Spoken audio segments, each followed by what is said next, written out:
So, originally when I was going to make a video this week, I was going to cover this monstrosity. And you can see why. It basically sells itself. But I put this in the computer and I realized there are 500 games on here. And I came down with a bad case of, I don't really want to do that right now. Mind you, I am going to cover this, just not right now. So we're going with a bit of a safer choice, which is Galaxy of Games Red Edition.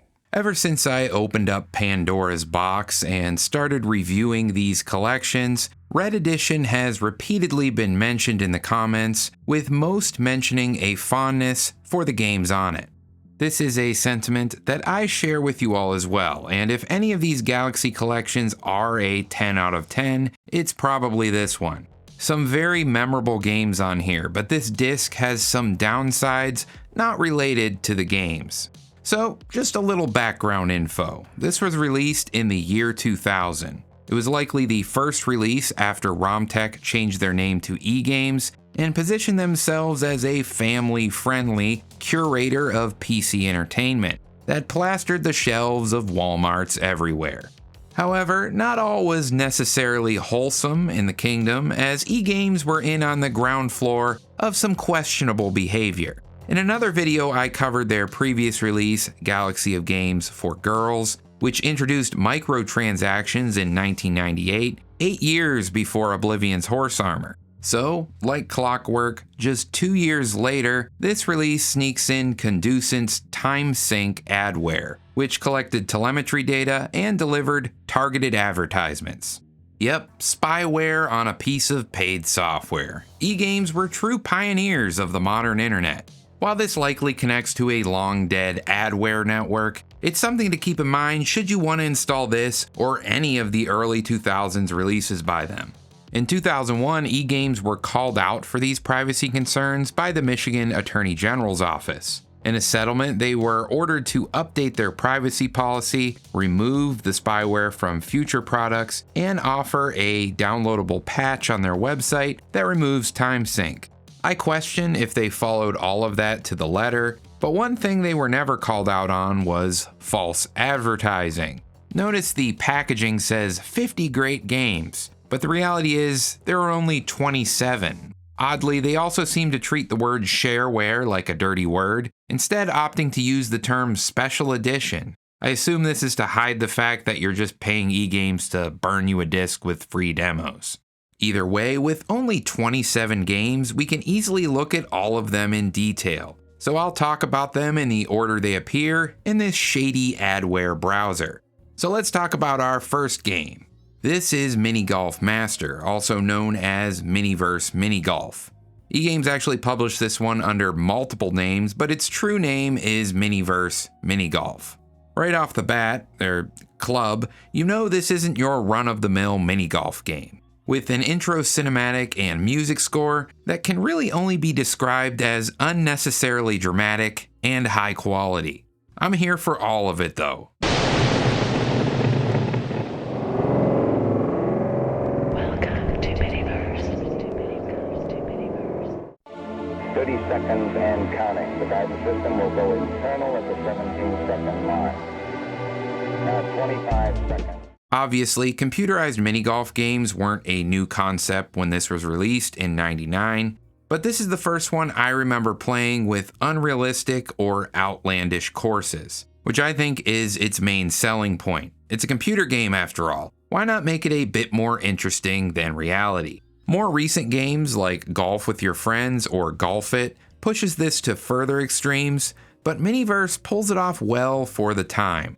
There are some normal courses like the classic lighthouse theme, but then it moves onto the surface of the moon and a crazy war-torn level that has landmines and machine gun nests that fire at your ball. Additionally, many levels have secrets like teleporters and multiple paths to reach the goal. I still think the graphical style is amazing, with beautiful isometric pre-rendered 3D graphics and smooth 60 FPS animations with somewhat realistic physics. The UI for the game is rather striking as well for '99, especially when you consider Windows looked like this back then. It ends up looking like a well-skinned version of Winamp, if that makes sense. However, it works well and sells the vibe that you have indeed entered some sort of Minigolf parallel universe. The sound design is another standout feature. While the only music in the game is in the loading screens or the menu, the courses have an eerie ambience that gives you a feeling of isolation that, I don't know, is an interesting vibe.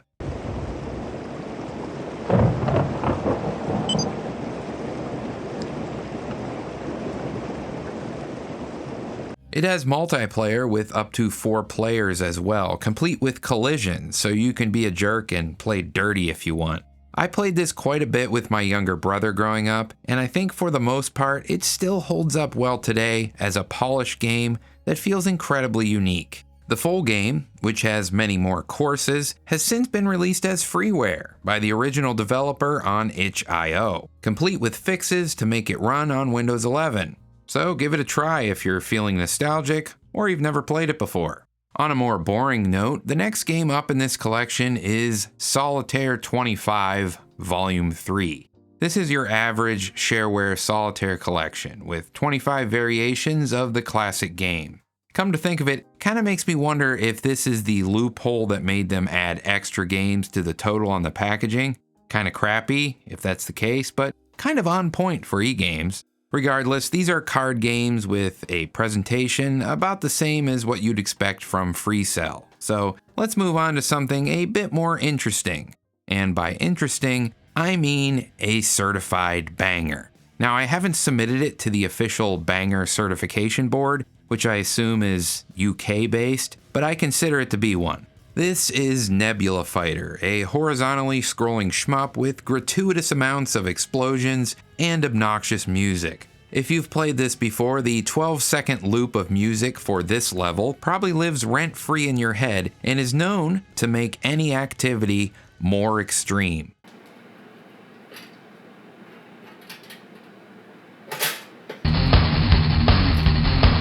Destruction imminent.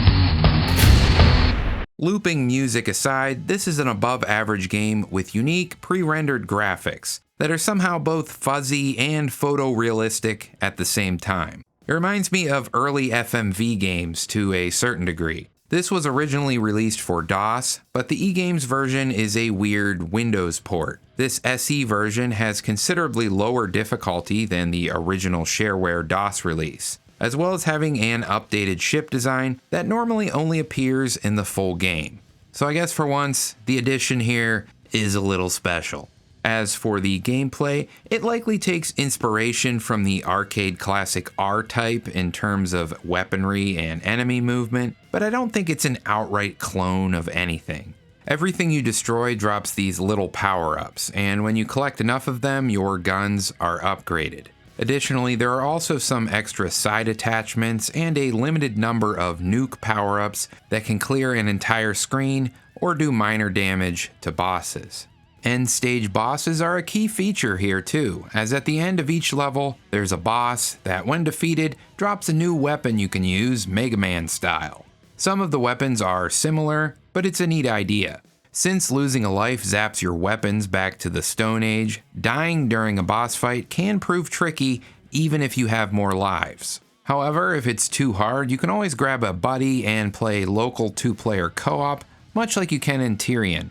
Now, I never read it back in the day, but a story is also included, which is dumb even by shoot-'em-up standards, so I have to mention it. It takes place in the far distant future of 2010, where all terrorist organizations have joined forces to spread as much terror as possible with one huge global army. Then, when an alien race makes peaceful contact with Earth, this organization decides to mobilize to do more terrorism on other planets. These guys just do terror for the love of the game, I guess. I'm paraphrasing a bit, but that's the gist of it. Oddly, this positions you on the side of the bad guys, which is really the only interesting thing about the story. But who really cares? This is a quality game that I don't think gets enough love outside of niche circles. Granted, the levels don't offer up much visual variety, but blowing stuff up is always fun, and Nebula Fighter delivers satisfying amounts of it in spades. Next up is yet another game that takes place in space. This one is called MoonShot. This is a lunar lander game, which is a style of game that is almost as old as the real 1969 moon landing itself. I'm not even joking, variations of this game have been around since the early 70s. These modern PC clones aren't an unfamiliar sight in shareware collections, and this one is decent, albeit very basic. The simple formula for these games is to land your craft in the designated area as efficiently as possible. This one has 5 landing zones that have a different score multiplier based on how difficult the landing is. As with most of these games, your ship has the durability of a balloon in a sharp object factory. Go down slightly too hard and it just explodes. But that is what makes this game fun, I suppose. This one has sounds and music as well, but oddly they can't be played at the same time, so whenever your thrusters are applied, the music amusingly restarts.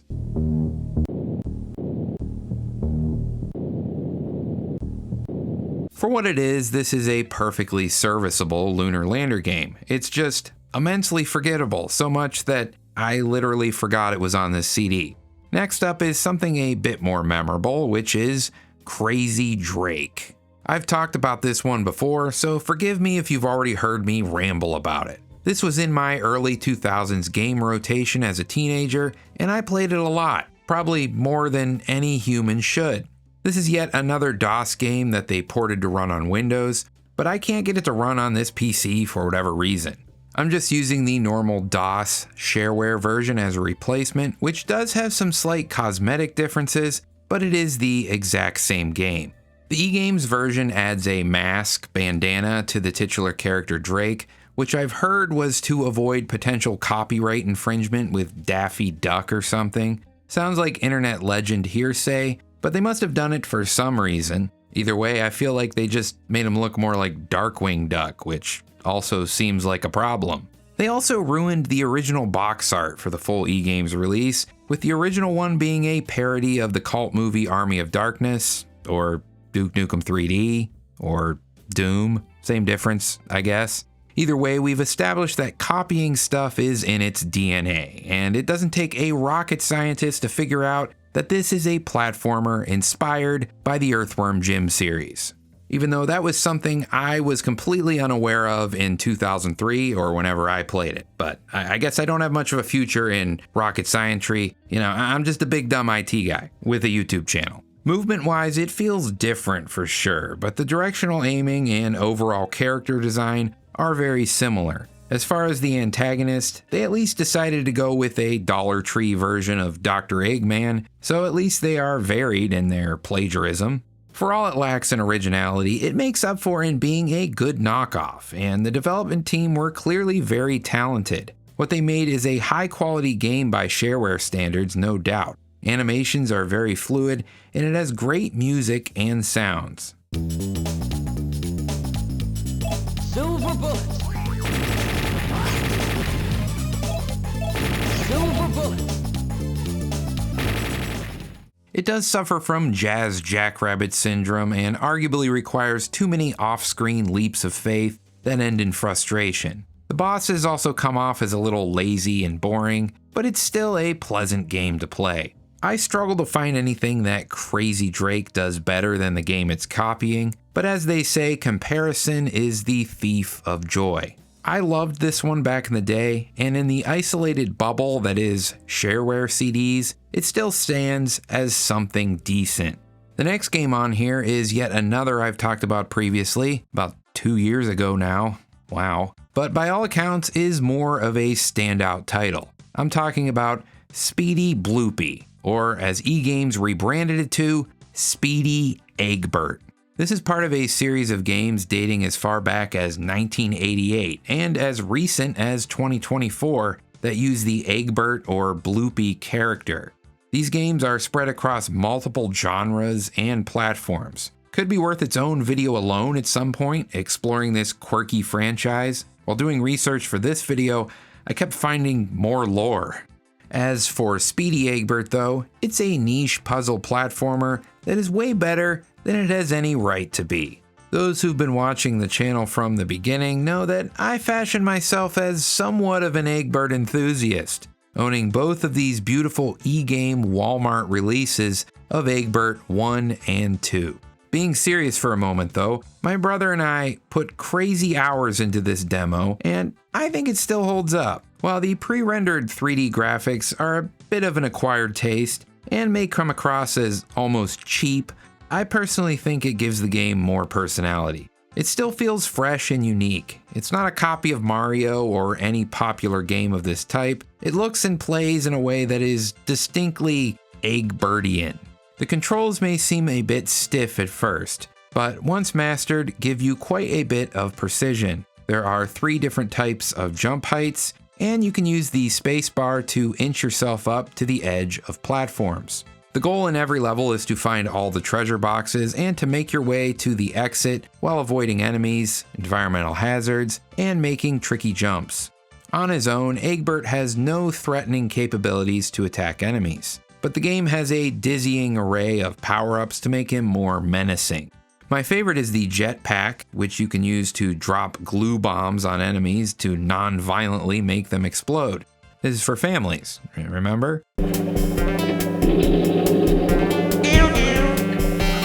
There's also a collection of vehicles and other power-ups that in this shareware version are only accessible using the awesome built-in level editor. While the shareware campaign is generous and gives you quite a few levels to play, the real reason why I used to spend so much time on this game was because you can make your own levels. The cool part is the level editor for this demo is basically unrestricted, with the exception that levels can't be saved. Although that was kind of a bummer, it didn't stop my brother and I from taking turns playing our masterpieces, which were normally unbalanced levels packed with loads of weapons. Even so, they gave you all the tools necessary to make levels on par with what the real game offered, which was amazing. This is still a hidden gem as far as I'm concerned, and it's one of my favorite obscure PC platformers. Next, we have something equally obscure, but not equally good. This one is called Ludo Safari. This, aside from a few minor rule and visual differences, is a copy of the board game Trouble by Hasbro. The main goal is to keep rolling the dice until you can move all of your pieces around the board back to the home position. Strategy is minimal, but you can take advantage of opportunities to land on the same square as your opponent, which will send them back to the start. The main appeal here is the graphics, sounds, and animations, which are also its biggest weakness. Don't get me wrong, they're kind of fun at first, even more so if you have a love for this kind of cheesiness, but they wear out their welcome rather quickly. Each player is required to roll the dice 3 times each turn and select pieces to move. All of these actions have slow animations, which drags out the length of each game to about 40 to 50 minutes, with most of that time being spent waiting for the computer to move or mindlessly clicking on the dice. Like the real board game Trouble, it's more of a game for kids than an impatient adult pushing 40.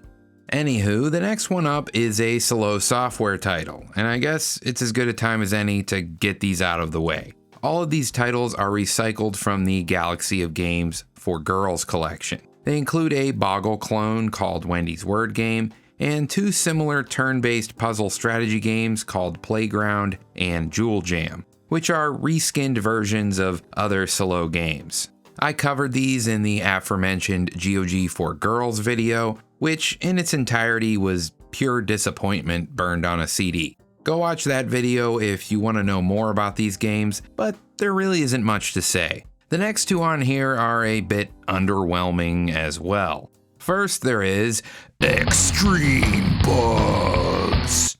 This one is made by Chaoscape again, who also made Ludo Safari. Despite the name, it's only a jigsaw puzzle game that verges on edutainment by providing resources to help you learn about a few different insects. The puzzles are obviously all bug themed as well, and you have a few customization options to cut any of the preset pictures into simple or very complex jigsaw puzzles. It also has a rather quirky visual interface with minimal text and an odd drawer-like management system for sorting pieces. Just like Ludo Safari, the artwork and graphic design are its best features. as well as the game giving you the option to set puzzles you have completed as your desktop background. Heck yeah, look at this grasshopper. Otherwise, yeah, this is just another shareware puzzle thing of minimal intrigue. There's another game on here called Crazy Puzzle by the same dev yet again that is a reskin with a different set of puzzles. It's about as crazy as Extreme Bugs was extreme, but who am I to gatekeep? Maybe this is really crazy to somebody. We have one more before we get to something interesting. This one is called 31. This is a classic card game that plays a bit like blackjack, with the main difference being you play against other players rather than a dealer. Players try to get cards of the same suit to add up to 31 by taking turns drawing and discarding until someone decides to knock and force everyone to reveal their cards. As a card game, it's fine, but the presentation here is about as good as ketchup is spicy. There are two others called Memory Match and Solitary Confinement that give off a similar cruddy 1994 shareware vibe. These are really the only items on this CD that are like that though. Not that there isn't some weird amateur cheesiness, but at least it's objectively higher quality, which brings us to MoonBuggy. This is an unmistakably weird looking game that, like Nebula Fighter, uses pre-rendered 3D sprites to achieve an uncanny looking pseudo-photorealism. I think the game itself is an arcade clone of Moon Patrol, but there are many games that are similar to this. To me, it kind of plays like a 2D version of Sky Roads with shooting mechanics. The buggy you control can jump and fire both horizontally and vertically to blow up enemies and obstacles. Things start off with a mild difficulty that ramps up more and more with each level. The final levels are quite challenging, maybe even a bit cheap considering some of them rely on you making leaps of faith on invisible platforms. Much like the Baja Men, your little buggy is a one-hit wonder, and if you run into a hazard or are hit by one stray bullet, you're toast.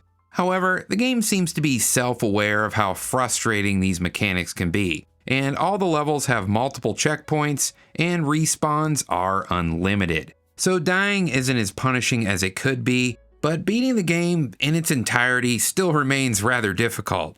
Good game though, and it's one of the few titles on here that has avoided the shareware cripple hammer, and as far as I can tell, this is the full game. It remains very memorable for me, and it has an awesome techno soundtrack that would make Strong Bad proud.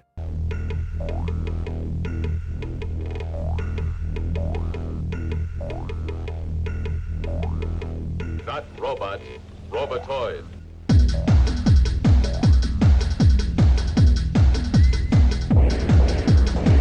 Next up is yet another with a space theme, and is one of my childhood favorites. Granted, playing it again, it's not quite as in-depth as I remember, but it's still a solid game, albeit a bit repetitive. This one is called Star Miner. This takes the combat style of games like Asteroids and expands upon it. You guide a small starship around a medium-sized scrolling map scattered with planets, rocks, and enemy ships. The goal in each level is to gather a certain number of credits, and once you hit that limit, you move on to the next level. You can earn credits by taking out enemy ships and collecting bounties, or by destroying asteroids and extracting the minerals. The planets scattered all across the map act as dockable bases you can use to refuel, repair, and upgrade your ship. These of course also act as a market that you can use to sell the various minerals you collect from the asteroids.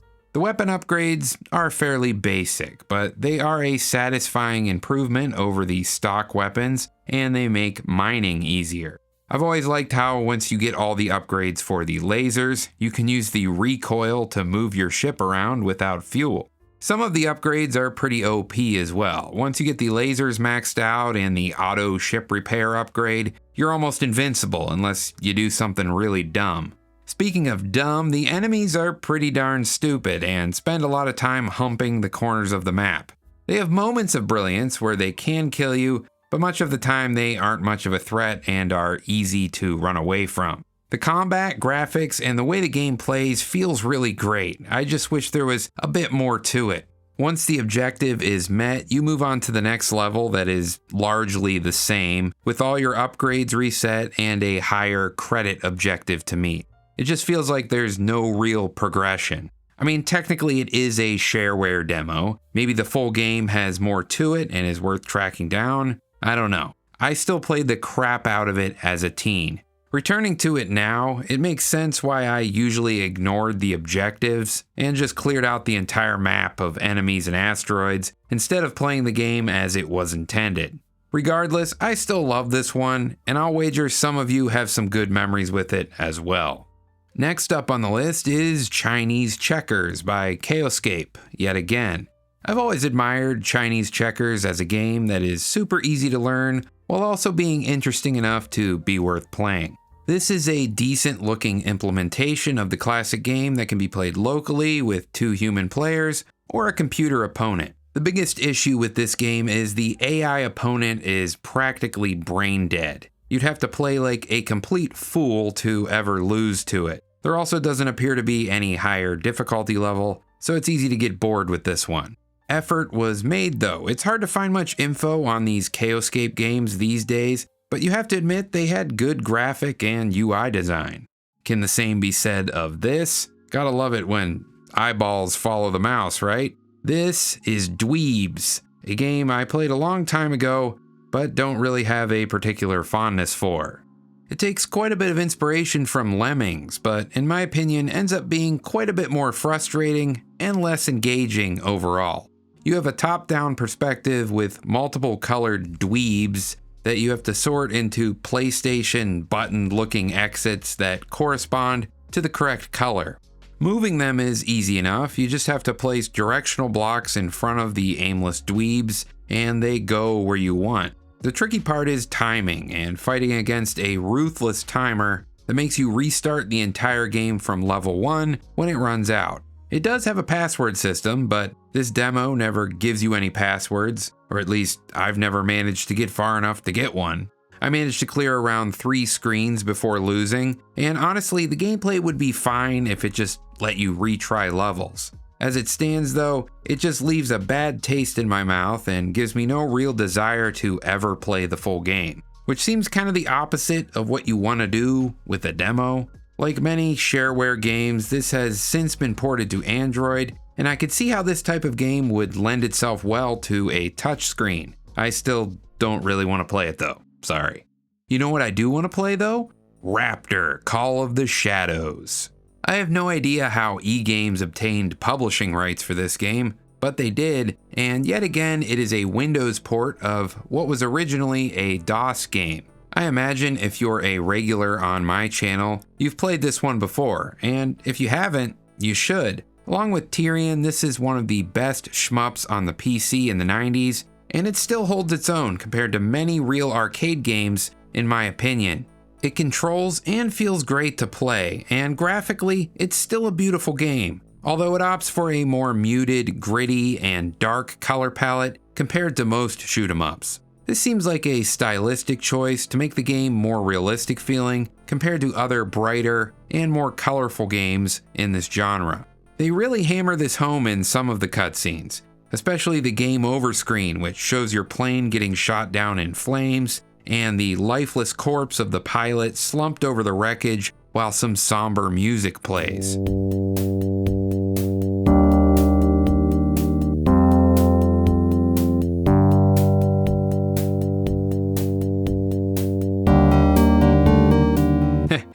You know, family fun.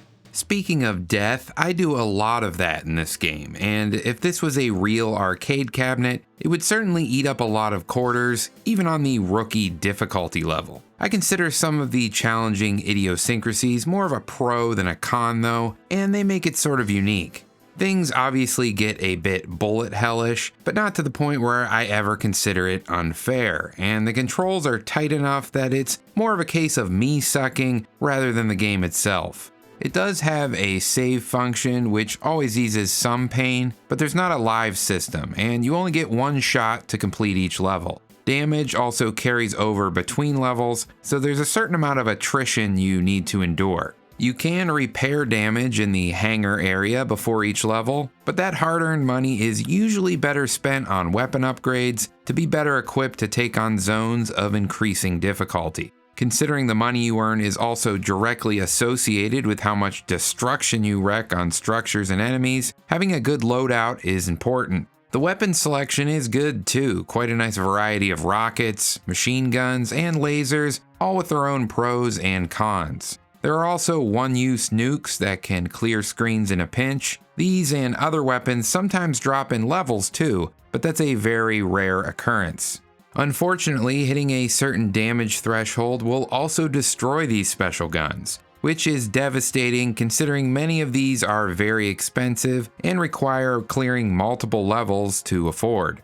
Interestingly, levels are broken up into 3 of what the game calls sectors, each of which have a specific set of levels nested in them. These aren't your typical Shareware episodes since they're all connected and can be played out of order. For instance, I could play one level in the Bravo sector and then pick the Tango sector after that if I wanted to. Only 2 of these sectors can be played in this version, with the third being reserved for the full game. Even with that limitation, there is at least a couple hours of gameplay here and lots of replayability if you want to find secrets or try different weapons. The only real negative thing I can say about this is the boss fights at the end of each level are a bit weak. They're all very samey looking, boring, floating squares. After playing Nebula Fighter with its unique boss designs for each level, this comes off as a bit uninspired. Still, this is a classic you shouldn't skip if you've never played it, and is one of the best games on this CD. So this one's going to be a hard one to follow up, but I guess we have some slots now. Well, it wouldn't be Galaxy of Games without some slots, right? There are 2 slot machine simulators here made by Wickedware that we might as well cover together. They both basically are the same game with a different coat of paint. US Slots has a patriotic theme, and Galaxy Slots has a Galaxy theme. However, these are quite the upgrade from any of the dozens of slot games in the previous GOG collections. The artwork and animations are top notch. I especially like watching the 3D coins spit out of the bottom of the machine. It just looks good. What you're seeing is what you get though. I still don't get much enjoyment out of these personally. Virtual RNG gambling without the excitement of winning anything feels a bit pointless. You know what isn't pointless? Blowing up more stuff in a shmup. The next one we have here is called DemonStar. I forget how heavy this CD is on scrolling shooters, but this one's a bit special for a few reasons. This is from the same creators as Raptor and is considered by some as being an unofficial sequel. It also features an excellent OST written by the legendary Bobby Prince.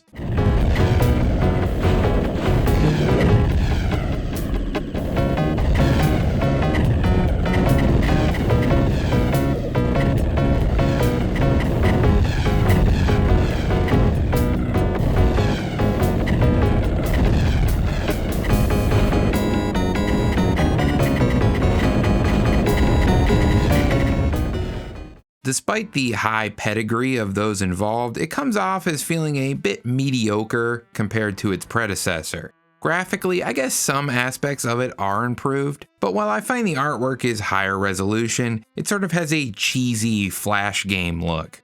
It also doesn't have a proper full screen mode and instead just bars off a good portion of the play area with a backdrop. Maybe I'm being a bit too critical here though, since without resorting to comparisons, DemonStar is a fine game. It has its own charm, yet sometimes wears its inspiration on its sleeve. These Star Fox 64-like quips from random characters during the course of missions are a good example of that. It's a funny touch that doesn't really do much besides alert you to when bosses are appearing, but it gives you some insight into what was popular when this came out.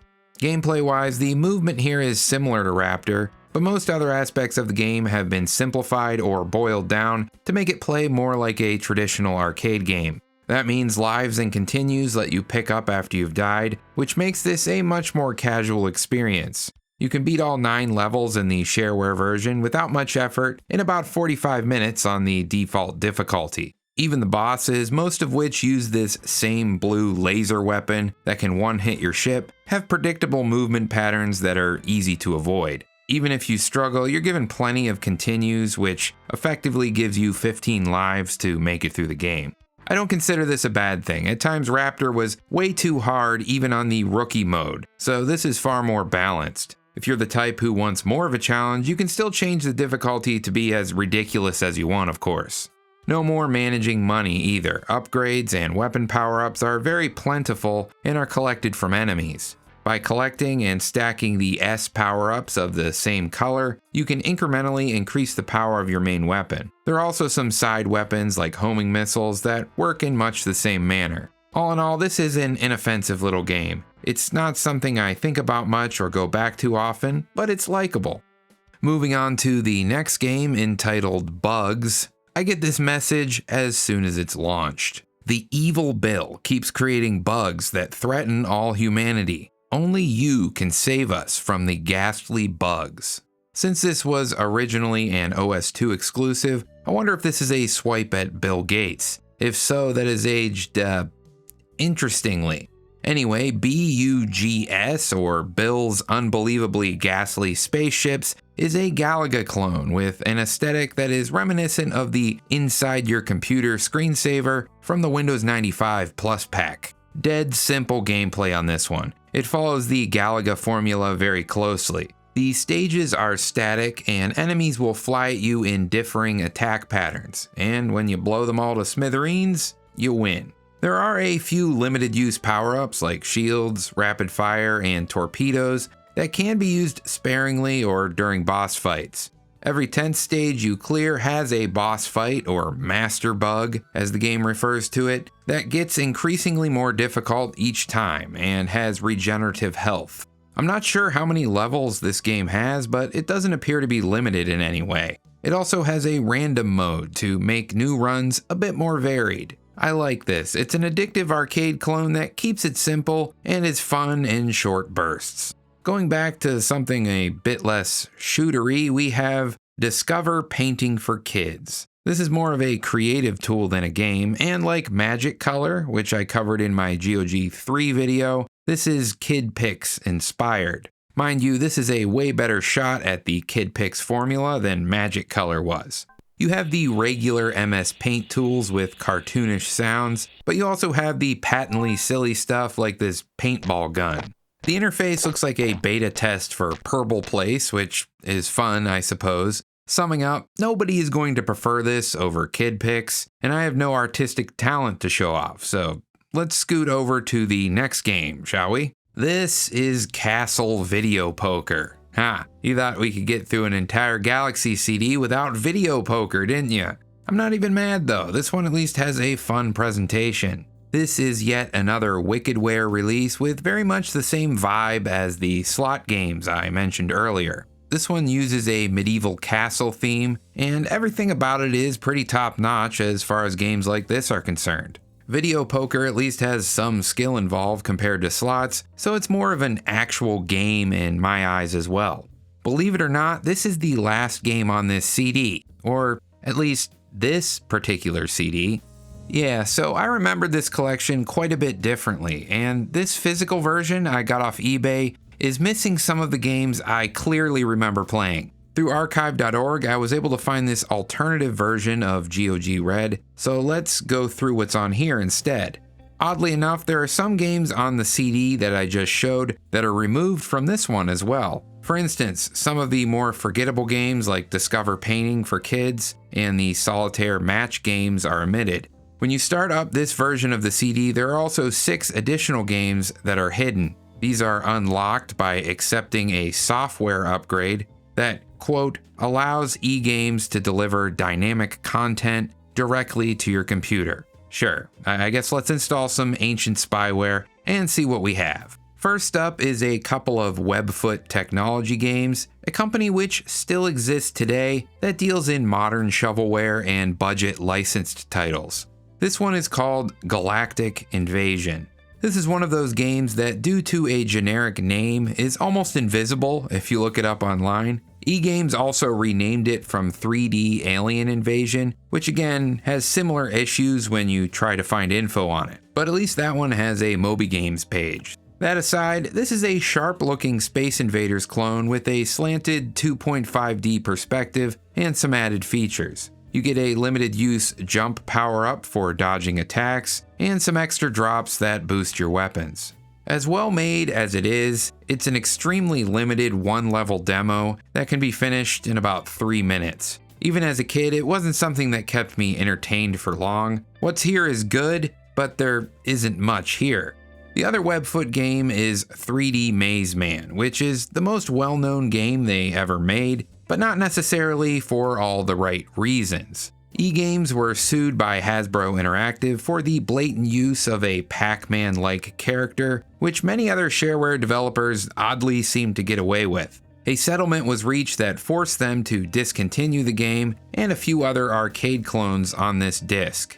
This was right when Hasbro was resurrecting some older arcade IP with stuff like Pac-Man Adventures in Time, so I think they just flew a bit too close to the sun at the wrong time. As for the game itself, while it does use the time-tested Pac-Man formula of ghosts and pellet munching, there are quite a few things that differentiate it. The graphics use a similar perspective to Galactic Invasion, and for once, Pac-Man being in 3D does add features. You can jump over enemies, ride platforms, and there are keys scattered around that open new areas. Unfortunately, yet again, this is only a one-level demo, but at least it gives you a better idea of what to expect in the full game. It's hard to knock the cheesy knockoff feeling it has, but it's mildly amusing, and I don't think I would mind playing the full game if it were to come into my possession. This isn't the end of the Pac clones though. The next game on the list is Chomper 3D. This is a good example that some 2D games don't need to be converted into 3D. Just because you can doesn't mean you should, but the late 90s were obsessed with everything being 3D, so it's just a product of its time. Mind you, it controls well enough and isn't atrocious or anything, it's just that the 3D features make it more inconvenient to play rather than enhance it. No matter which resolution I choose, the corners of the play area are cut off and have major blind spots. There are also supposedly some camera controls, but I couldn't get them to do anything. It is the only game on the CD that uses real-time 3D rendering, and it does play smoothly and looks neat, so I guess there's that, but it's literally just Pac-Man in 3D. What more do you want me to say about it? Next, we get the 6 unlockable games that require the aforementioned shady software upgrade. Most of these are trials and demos, but they're very high quality. The first one is Rahjongg. This is a MahJongg-like game with an ancient Egyptian theme. Unlike normal MahJongg games, tiles aren't stacked, and matches must connect with a virtual line drawn with no more than 2 right angles. There are also some extra gimmicks like magnets that cause certain tiles to shift when cleared. If any of that sounds complex, know that it's not in practice, and this is an easy game to pick up and play. There are normal solitaire modes, but the most fun way to play is the Levels of Ra, which is sort of a campaign with many different boards to clear. The completion of levels is timed, and you're given limited lives, which does add more tension to a usually relaxing style of game. However, there's a password system, so retrying is easy enough. One of the more unique features of the game is a real-time multiplayer co-op mode, which allows a second player to find matches using the keyboard. This remains one of my favorite MahJongg titles, and everything about it is very well made.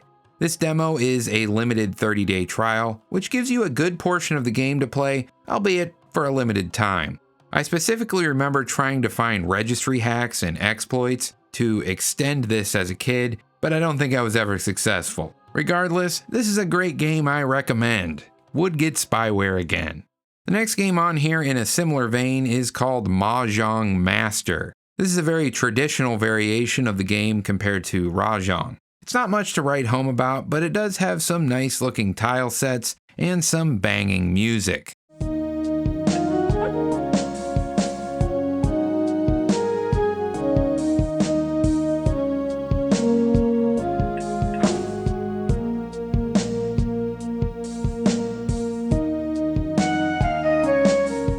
Getting past the Zhongs, we have some more arcadey titles. This one here is Astro Blaster. If you watch my Galaxy of Games 3 video yet again, you might notice this looks eerily similar to a game on there called Yet Another Asteroids Clone, or YAC for short. This is no mere coincidence, since it is indeed made by the same guy. Gameplay is nearly identical, aside from some graphical and UI upgrades, and the inclusion of these silly mission briefing screens. Heh, Lieutenant Dweebs wants me to clear this sector of debris. I see what you did there. Yeah, it's still very much just an asteroids game with lots of upgrades, but there are only 10 levels in this demo version. The last level teases you with a boss fight that implies there may be a bit more variety in the full game compared to YAC, which was freeware. Just like that game, this is a decent clone, but I don't think it would ever be something I would consider paying for, especially if boss fights are really the only non-graphical improvement. Moving on, the arcade onslaught continues with Blast Thru. I've mentioned before that I was looking for a particular Shareware breakout clone, and I was flooded with comments with ideas of what that was. Which I do appreciate, by the way. I just haven't had the time to check all of those out yet. Anyways, I'm certain I've played this one, but I'm not sure it's the one in my foggy prepubescent memory. The more of these I play, the more I get confused because they all look very similar. That said, this variation of Breakout is a nice one, and it has some sick power-ups. In addition to the usual larger paddles and sticky balls, you also get a missile weapon that can destroy blocks and a gravity well type thing that sucks the ball towards you. I guess including weapons makes it much more like Arkanoid rather than Breakout, which means it's much faster paced, and you don't spend as much time screwing around hitting the last two blocks like you do in Breakout, in theory anyway. There are also items that drop in the same way power-ups do that have adverse effects, and can even take one of your lives instantly, so avoiding those adds a bit of an extra element to the game. Additionally, a level editor is included to make your own custom levels, which is always a fun add, although like EGGBERT, you can't save your creations in this demo version. The strangest feature is a crazy hot seat multiplayer mode you can play with up to 8 people, which seems like overkill. If you're a rabid Arkanoid fan, maybe it's something you've always dreamt of though. Next is yet another game that was targeted by the same Hasbro lawsuit that affected 3D Maze Man, that ultimately led to it being pulled from shelves as well.